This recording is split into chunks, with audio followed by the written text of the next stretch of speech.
Our shepherd is a faithful provider. I love this. Faithful provider. We're going to go to the great shepherd psalm, Psalm 23, for a couple thoughts here.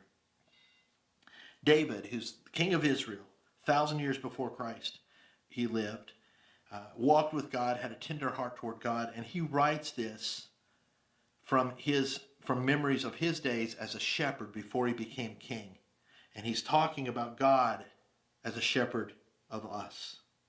And so he says, Psalm 23, verses 1 through 3, the Lord is my shepherd. I lack nothing. There's nothing I need that I don't have when I'm following God, my good shepherd. Now, one of the things I've learned, and maybe you're learning this too, or have learned this, sometimes I have to let God define what a need is, because a lot of things I think I need, they're really wants.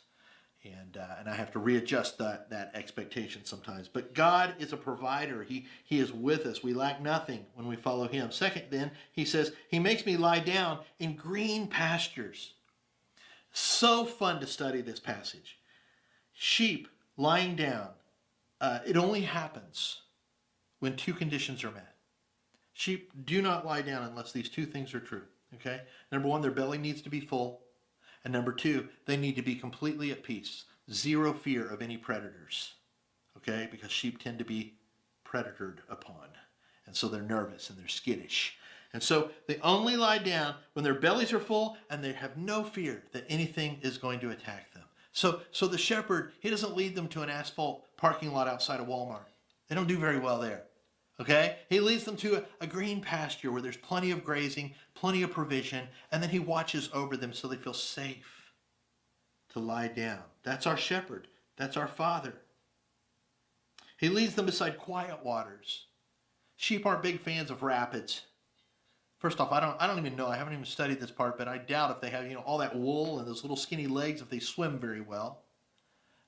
Plus, they just aren't really big fans of rapid, roaring water. Sheep like quiet, still waters where they can drink and lie down and be at peace. And that's where our Father leads us. And then he says, he restores my soul.